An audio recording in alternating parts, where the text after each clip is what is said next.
riding down Highway 61. Sides of the roads all lined with fields, nothing but sunset in the windshield.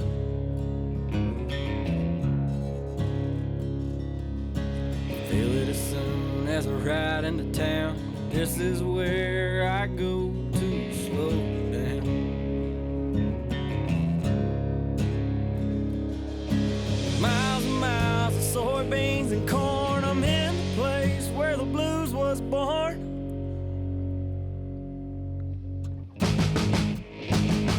About a mile from the big muddy river, place I'll always remember. Cabin on the lake and a fishing pole. Forever here I'll rest my soul. I can feel my worries drift away from being out in the sun all day. No matter where in the world I go, I'll always find home on the banks of that oxbow.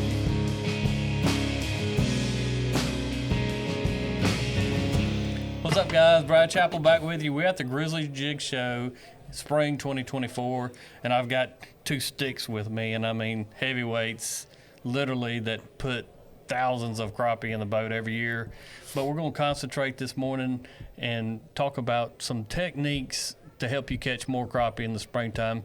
And I've got the best of both worlds here in my mind. I've got a Alabama guy here, and I've got a Mississippi guy here that are really good guys that put a lot of fish in the boat. But Cagle, I'll kick it off for you real quick. Do a little introduction, and we'll kind of go there and let Patrick do an introduction as well. All right, I'm Eric Cagle. I'm from Tallahassee, Alabama. Full-time crappie guide. That's all I can tell you. A little bit more than that. He's fished a bunch of tournaments, done really well in those through the years as well, and just guide. How many days a year? It's no telling. Usually, it's varied, 250 to 280, somewhere in there. A lot of days on the water. And I'm Patrick Stone. I'm from Grenada, Mississippi. Full-time crappie guide, I guess, for 7 or 8 years. And I guide, depending on the weather, where I'm at, because it can shut you down for weeks at a time. But 250-ish. Yeah, a lot. Yeah, a lot. Yeah. A whole lot of time on the water, a lot of days. I know Patrick, he's fished tournaments in the very beginning of old school crappie fishing, to say, and guided even, I think, probably part-time back then. Yeah, I've been guiding part-time since forever. I was in college, 20 years. But, I think about these guys, and like I said, I think of suspended fish and structure fish. And I want to kind of go through a technique that I never really did beforehand, really either one of these. But casting for crappie in the springtime, Eric, kind of tell us how you go about catching some of these fish doing that. Man, they had a seminar yesterday that was really interesting. I was listening to Whitey Outlaw talk about Santee Cooper and the water temps and stuff when those fish go up. They got a lot of blackfish there too. Yeah. I look for, Whitey was saying yesterday, 55 to 65 when the males go in, and in my mind, around 60 degrees. When that water hits 60, I think there's some males that start to go up. But, I'm just going to be, point blank honest. I've said this before, but I'm not a bank fisherman. I'm not a spawn bank fisherman. I catch them before they go up there, and I catch them when they come back out. I don't. What do you mean by that? So, a lot of people wait for the spring because they want to go throw a cork a foot deep to the bank. I don't do that because it's unpredictable. So when I'm guiding, I have to go with the more predictable route. And some of those fish that are staged up out there to go in and spawn, that's the ones I stick with. And then when they go in and spawn and come back out, you can catch them again. But I don't go to 2 and 3 foot of water to try to find those fish spawning. I've never been a bank spawn fisherman. Like I said, I catch them, before they go in and when they come back out. So. And it can be a lot of fun. I have found them before, and if you find them while they're up there spawning, you about can't do anything wrong. I mean, you can catch as many as you want. But a few years ago, I think I talked to you on the phone about this, Brad, but a few years ago, I always thought that those blackfish went in and staged on structure, and then they ran up to spawn. But I was following a school of fish on Lake Jordan, I think 3 years ago, and it was about perfect time, and I followed that school of fish to the grass where they were spawning at. They went in there. I just happened to be following that school. That's crazy. And I always thought, in my mind, I always thought, like, how do these fish know to go to that same spot? Well, then when I saw that, it kind of clicked to me. Those males go in there and brush out a bed or whatever and get it prepared. That school of fish was females. I had caught some of them out there. They go in together. That's why when you find them in the spring, when you find them on a piece of brush or a grass bed, that's why there's so many of them, because they go in there in a big school. And it's so funny because what he just said, I've seen the same thing at Grenada with whitefish, except it's one and two fish. I've seen, I've been looking at a big female that I'm fixing to try to catch, and then all of a sudden you see a smaller fish come in and kind of pushing her, kind of nudge her, and then they swim in together. He's already been in, made a bed. He went out and found his female and pushed me in. Same thing, except his fish are schooled up, mine's a single. But I've seen the exact same thing. It's pretty cool what we've learned with that forward-facing sonar. Just watching those fish. It's unbelievable for sure. It is. How do you target them? These blackfish. How are you catching them? I'm still casting. I'm still casting to them. Right now in Alabama, our blackfish are schooled up. You can get in the creek channel. Anywhere you can find shad up there right now, there's going to be some crappie, and you'll catch a lot of singles and doubles too. They'll be out there just scattered. But when our water's clear and it's not muddy, we haven't had a lot of rain, those fish will school up. I mean, sometimes you can find a school of 200. A lot of times it's schools of 15 to 20. And, I sit back about 40 feet and I let my guys cast, a jig and just swim it over the top of them. And we try to get those active fish to run out and hit the bait. And once they cast 3 or 4 times without a bite, we leave them alone, because in 20 minutes you can circle back around to them and catch some more. So we don't stay on the school long. We just kind of ease along, and I scan out a couple hundred feet and find the school, and we go to them, and I let them cast on them, and just basically slow rolling the jig above the school, getting those fish to come out and smack it. I know black crappie seem to me just the most finicky following fish. They like to follow, and they like to turn around a lot of times. Yeah. I mean, they can be a pain in the you-know-what. But tell us about the size and profiles and some of those key things for you in the spawn to catch those fish when they're getting out there in that open water, especially these blackfish. There's a lot of tricks to it, Eric. Yeah, there is, and I'll spill a little bit here as far as I was always good at making a few of those fish bite that followed it, that really didn't want to eat it, and at the end of the day, just point blank honest, it comes down to speed. Yeah. When I'm watching that fish, I know when to slow down and when to speed up the jig to keep his attention coming at that jig. Every now and then, if he's slowing down, I think he's losing interest, I'll slow down to keep that jig where he can see it. But, and you're not going to catch y'all. I mean, y'all know that well as I do. There's a ton of them that are not going to eat no matter what you do. But the ones that you can get to eat, in my opinion, it comes down to the speed. If you're taking it away from that fish, you got to know when to slow down and when to speed up, and that just comes with sitting there watching them. I mean, you watch them every day, and you figure out their behaviors, and you just kind of get good at it, knowing when to slow down and when to speed up. And I'm not a blackfish expert by any means, but it seems like for me, whatever. The blackfish, you get a lot more bites that you don't know you got. I've seen it to where, a fish runs up there and it looked like he might have ate it, but you didn't feel nothing. If you set the hook, he's there. Mm-hmm. Where a whitefish, most of the time, when he hits it, you're going to for sure feel it. Yeah. But those blackfish, being finicky, I guess you'd say, a lot of times they'll be biting it and you not know they bit it. And that's why when on some of these videos, we do some YouTube videos and stuff, but when you watch Patrick does it now, I mean, as much as anybody, but when you watch us fish with a casting rod, if me or him are fishing, you'll see us shaking our rod a little bit.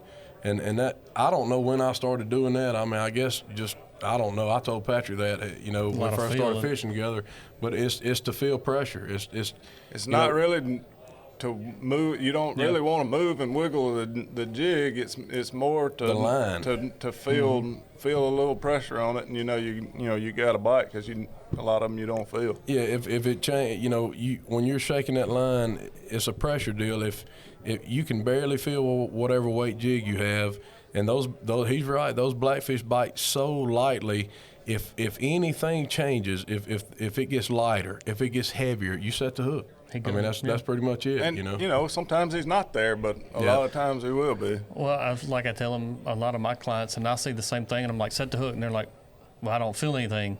Yeah. You've got to trust what your eyes are telling you. I have that conversation before the day ever starts. Right. If I say he's got it, just set it. Just set it.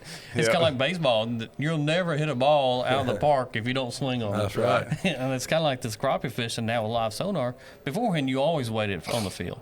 Yeah. You always had to. You had to wait on the field of it, because there wasn't no other thing to do. But now with live sonar, casting, open water fish, a lot of times you're going to see these bites. And I thought it was really interesting what you said about, as a fish slows down, you slowing it down as well. And same goes, if you see that fish start taking up really fast, speed up. Yep. Make him want it even more. It's all about that chase, and they're predators at the end of the day, whether they're finicky or not. They're eating.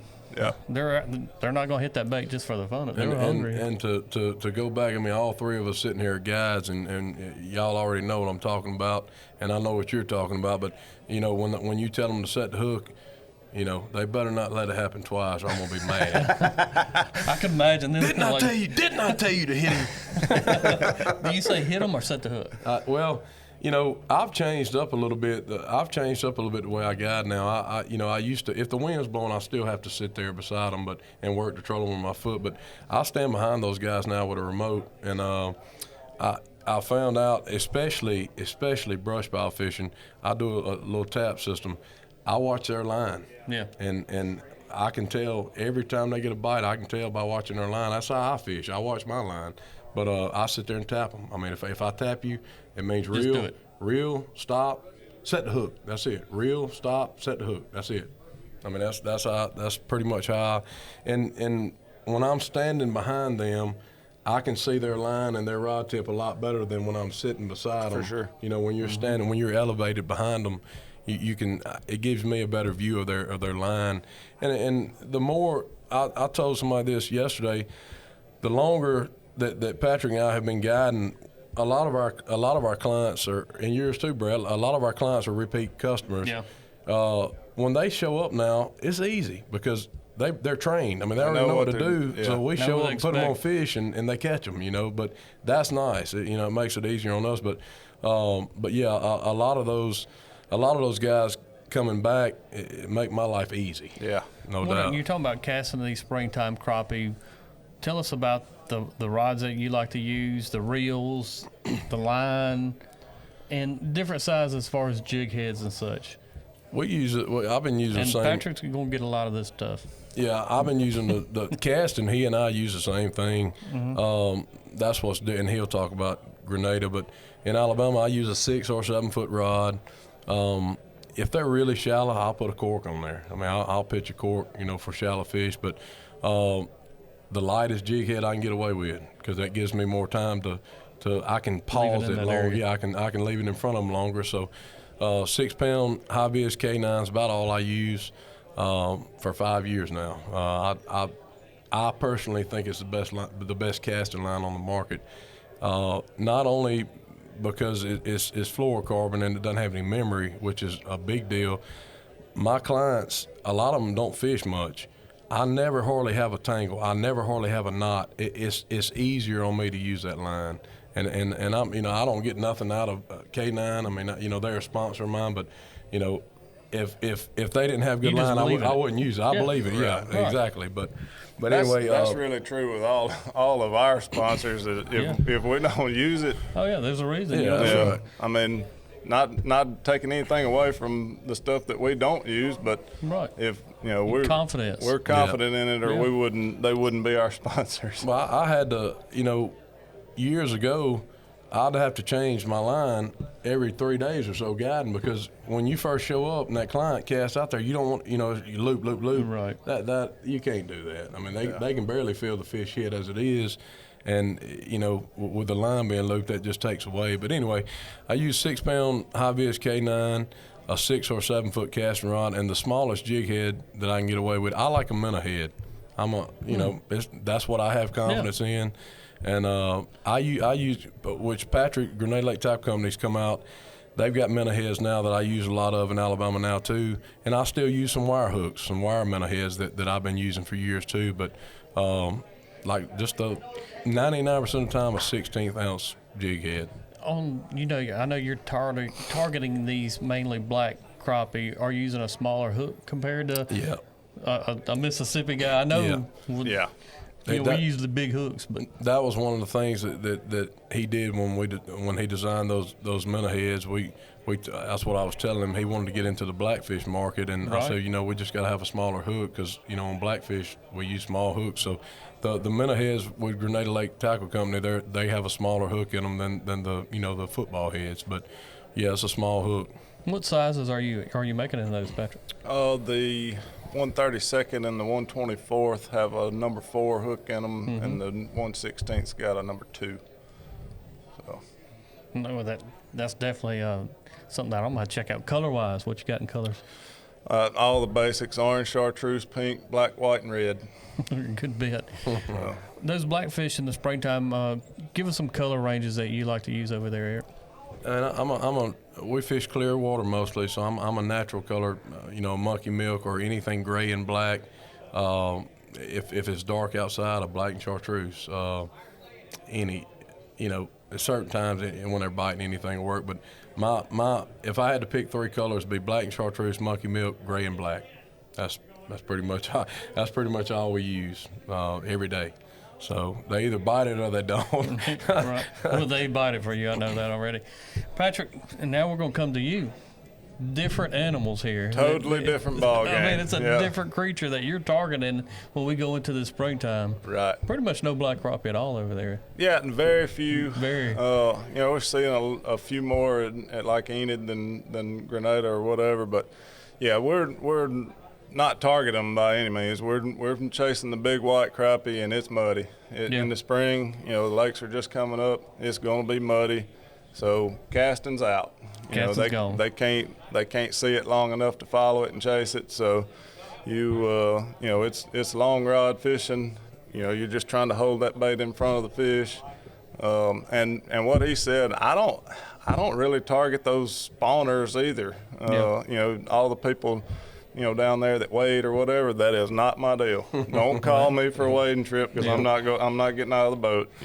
That's not fun to me. So a lot of people it is. A lot of work. I try to, my customers in the spring, they're coming to Grenada, they're looking for a 3-pounder, right. or the biggest one they can catch. And, so I'm targeting the fish that are out, hadn't moved in to spawn. Obviously, staging, you're targeting a female if that's, if you're wanting a heavy fish, although the biggest fish I caught last year was a male. Oh, really? Crazy. Yeah. I saw it too. Big But that was a big what was old it, 350? Godzilla. 341. 341. Yeah, it's the biggest one I've ever seen. But those are the fish that I'm looking for. We're not necessarily trying to catch limits. We're trying to catch the fish of a lifetime. So I'm staying out in that 5 to 10 foot of water most of the time. Targeting those fish that are out there staging, ready to go in. I know for me, and I didn't ask Eric this, and you're using live sonar as well, I know. Yeah. We talked about it. One of the mistakes I've seen people do, and you tell me how you're set up, but as far as your screen size, are you fixing it to adjust to the full picture if you're in 5 foot of water, or are you? What's kind of your mindset on that live sonar setup for these live? As far as you're talking about depth range, yes. And me personally, I don't. A lot of people try to have the bottom just above the bottom of the screen.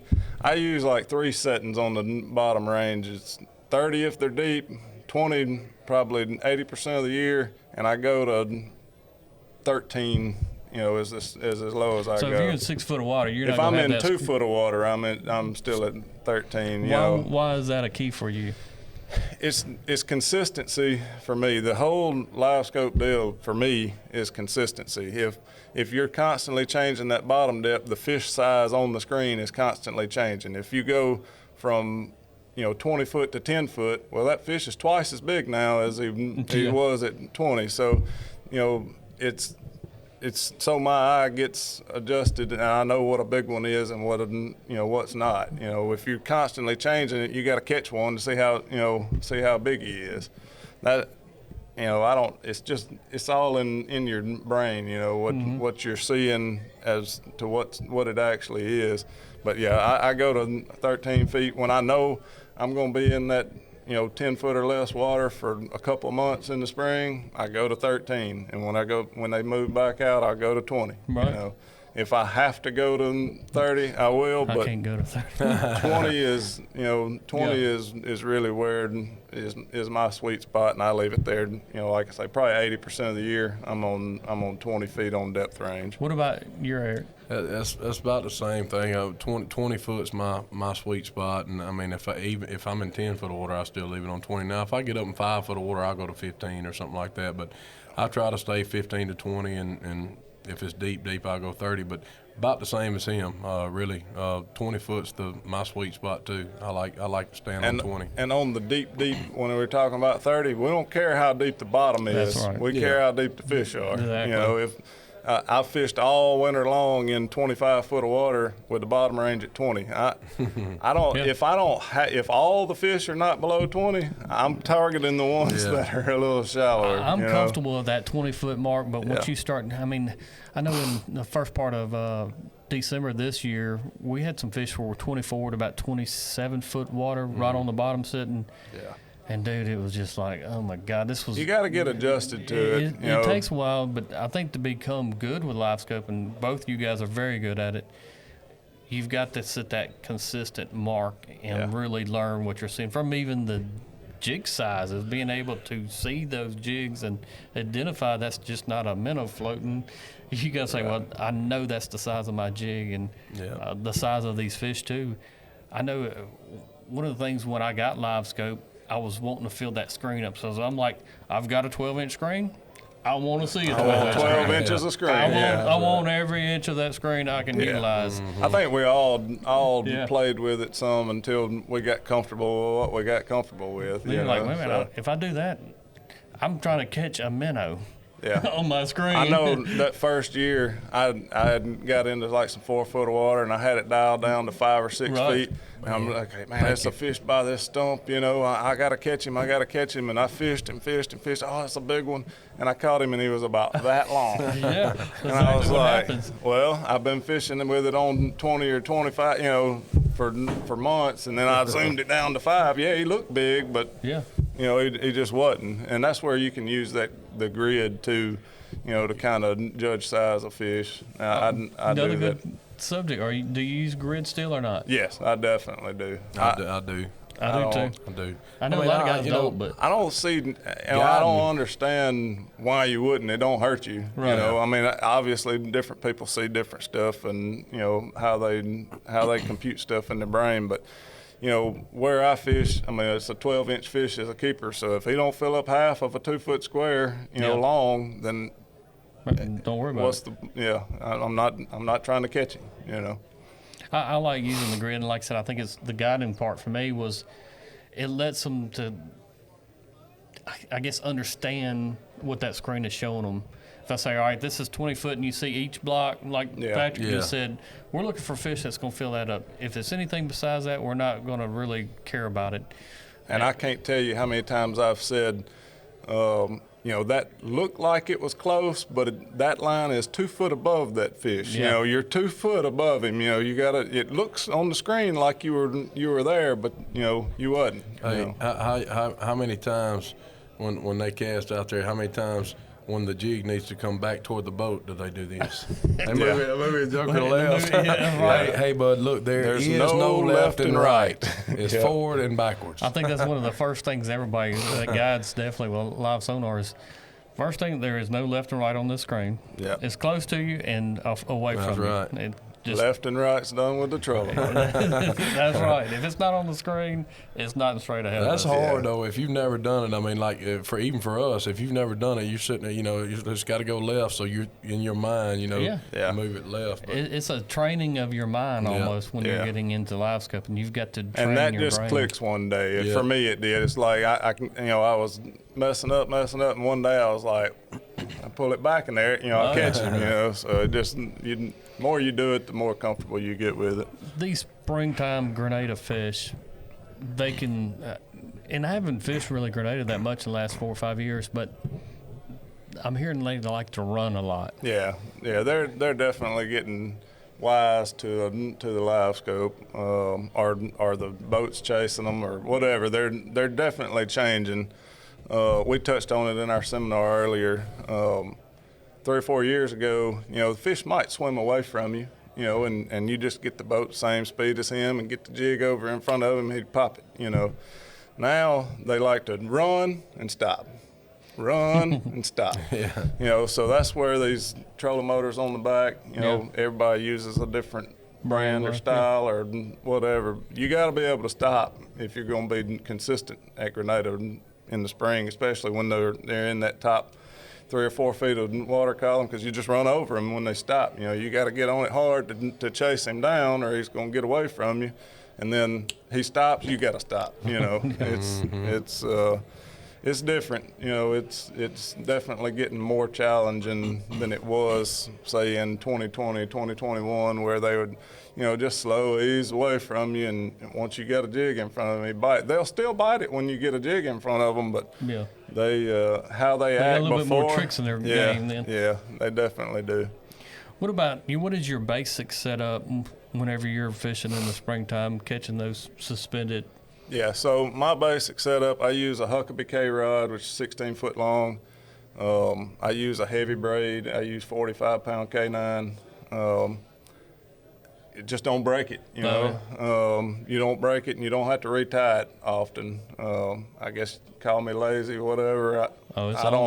I don't want to have to go back there and retie every 10 fish. What kind of knots are you tying with those? I use a Palomar knot with braid, and you know, when I'm using fluoro casting or whatever, I use a loop knot. But a Palomar knot all the time. I run a 1/2 ounce or more weight above it. You know, about 10 to 12 inches above an 1/8 ounce jig head, and you know, I use plastics and hair jigs, but when it's really muddy, I start big. I just think they can see it better. It's a bigger bait. You know, there's more there to see. Once they get really pressured, say after, you know, we start having tournaments every weekend in March, the more pressured they get and the clearer the water is getting, you know, I'll go to a smaller bait sometimes, and I think it helps. But, I mean, I start big, and if they'll let me, I'll stay big. What kind of you said 1/2 ounce? Are you talking like an egg sinker or I use what's your a preference? tungsten bullet weight. That's what I use above a Them jokers are high. stop. Yeah, they are. But you know, with that heavy braid, I mean, the one I got on now is, you know, it was painted green or whatever, and it's about silver because it's been on there all winter long. You know, you just don't lose them. I mean, if you do break off your jig head, usually it's below your weight. So. Yeah, they're just a smaller diameter. You know, it don't catch as much water when you are chasing and trying to get one in front of a fish or whatever. Why would you go up in weight size? I know you just said you started at a 1/2 ounce, and you know, occasionally you go up. My weight size, how deep the fish are. Like this winter, I've been using 3/4 of an ounce. You know, because we've been fishing 16, 18, 20 feet deep. The longer, the lighter it is, if you need to move it over 2 feet, the longer it takes to get there. Right. So it's, especially with clients and you're trying to coach them left and right, the quicker it gets there, before that fish moves, the better you are. You know, at Grenada in the spring, you know, it's usually a 1/2 ounce because the fish that you're targeting are going to be 4 foot or less deep. You know, even if you're in that 7, 8, 10 foot of water. The fish that you can catch most of the time are the shallower fish. You know, like you touched on there too, is you get somebody in the boat and you don't have enough weight, and their eyes are waiting to see that jig. Once you kind of train them, all right, you're going to see this jig, and it's going to appear about 10 to 12 foot away from you on the screen in the grid line, and they're going to keep moving it to the left. If you're following the fish, he's going to the left. You know what I'm saying? Yeah. If you're not using enough weight, time he sees the bait, and if you don't have that weight to catch up with it, he's going to stop it, and that jig's going to swing Keep out going. the picture. Yeah. You can't. I mean, we call it drag. You can't have too much drag, especially when that fish is moving. And we talked about this earlier. One thing you can do to help with that drag is you can put your weight closer to the jig. Yeah. That instead of having this much drag, you bring that weight down. You got this much. So you can shorten your weight a little bit to help with that. Because it's going to swing. Everything's on a swing. That's what I tell my clients too. Is like when you're looking for these open water suspended fish. Barely got that out. You're almost like on a rope swing. Yeah. That bait's constantly swinging. So the more you make it swing, and it more swings even more when they're stopping and going. You get it's kind of stretched back under the pole. You're going fast chasing that fish, and then he stops. You hit them brakes, and it you gotta account for all that because you don't never want that jig below the fish. If he ever sees it go down below him, you're probably not gonna catch him. Yeah. He's got to be real hungry at that he's time. like, I don't know about that. I know for me, it's like you said, it clicked for me when live scope. Whenever I did picture it, I'm holding out something on a rope swing almost, and a tether ball or what have you, and that thing's going around. And really, that's how that jig is in that water. It's a constantly suspended fish. I'm talking open water, chasing them. Everything's swinging. You'll bring it down now. If you drop it down, it's going to go straight down. But if you got to chase him around, it's going to start swinging around as well. Right. I can't tell you how many times, especially when they're deeper, you say left, left, left, stop. I can't see it. Just wait. Right. It's coming there. It's coming. You stop the rod where it's going to be. When it does swing all the way under, it'll be on the fish. Falls in place. If you move it until you can see it Too far. You're too far, because it's going to keep swinging. So I know it'll make more sense to you guys if you're listening. You're just getting in this technique as far as suspended open water fish. It'll click one day. All this stuff we're talking about is going to click, and I mean, I know for me when I started, I really wanted to throw live scope in the lake, and I thought it was the coolest thing ever. Yeah. I was like, I sent a video to a bunch of my buddies. I was like, you better go buy one. I don't know what in the world I'm looking at, but I can tell you it is awesome. Yep. And sure didn't know how to use it. I wish you wouldn't have told Hayden though. He was born with it. I wish you'd have left him out of the loop. Well, he's definitely awesome with it. That's for sure. No doubt about it. No doubt. Phenomenal. Guys, make sure you join us Tuesday nights for today's bite. I got the stash. Both these guys know who I'm talking about, Mr. Dustin there. But we do a live broadcast on Tuesday nights called Today's Bite. Fun deal. We will teach you more. I want both these guys on here. I've called Patrick actually a couple times to get him on there. I just had a cool phone call, but it's on there Tuesday nights. Make sure you join in. It's a fun show. I'll have both of these guys on here. I promise you. I'm not going to wrestle Eric because I've already heard that he's too big of a. He's a legend over there in Alabama about wrestling. Retired. So I can't do that for you guys with that. But I'm going to ask both these guys to come on Today's Bite with us. Appreciate your time. I've had a blast. And signing out, Brad Chappell. I appreciate it, man. Thanks for having us, Brad. We enjoyed it. Yeah, no doubt. Absolutely. Fun. Thank you. Holla. About a mile from Big Muddy River, a place I'll always remember. Cabin on the lake and a fishing pole. Forever here I'll rest my soul. I can